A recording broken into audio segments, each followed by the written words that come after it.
like to live on the frontier.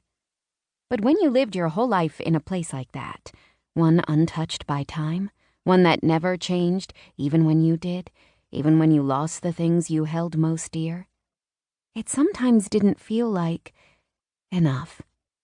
You could feel your insignificance in that sort of place. I was reminded of the time my family drove down to Galveston to go to the beach. I'd stood at the shore and dipped my hands in the gritty, silty sand, letting it slip through my fingers as I considered how small I was. I realized my life was just a single heartbeat in the life of the universe. The world was infinite, and I was not. You see, my heart was full of holes. The one I'd been born with destined me to a life indoors with my family, my books, and my music to keep me happy.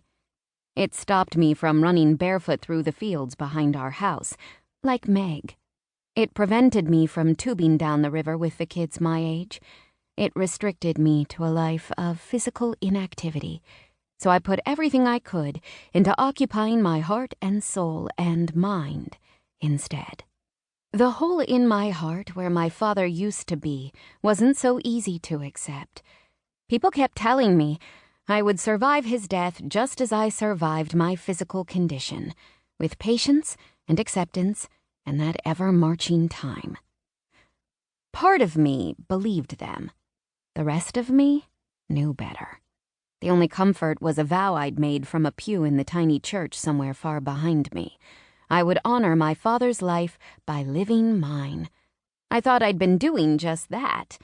I'd read thousands of books. I'd spent even more time with my fingers on ivory piano keys. I'd visited every spot on the globe through Meg's voracious explorations, with thanks to National Geographic and the internet. But as we drove into New York City, I realized I hadn't seen or done anything at all. That would all change soon enough. I was eager and ardent, armed with a list of firsts to check off, diligently jotted in the notebook in my back pocket, where it had been since Daddy died. Through the tunnel we went, under the Hudson, into the city. Meg and I were the only ones who spoke. The car had otherwise gone silent since the city came into view. She busied me with questions I could only answer with the help of the internet. When was the Lincoln Tunnel built? 1934. How did they build it? With enough difficulty that the lead engineer died of a heart attack at 41. What kind of metal is on top of the Chrysler Building? Non-rusting stainless steel. And on and on. Unlike the silent front seats, I was happy to fill the air with something, anything to separate us from the truth of our feelings, which followed us like a balloon nearly out of helium, hovering too close to the ground to be joyful. It took us an hour to get to the Upper East Side, where my uncle lived, passing so many people, so many streets, so many buildings, that the magnitude of the city set my mind spinning.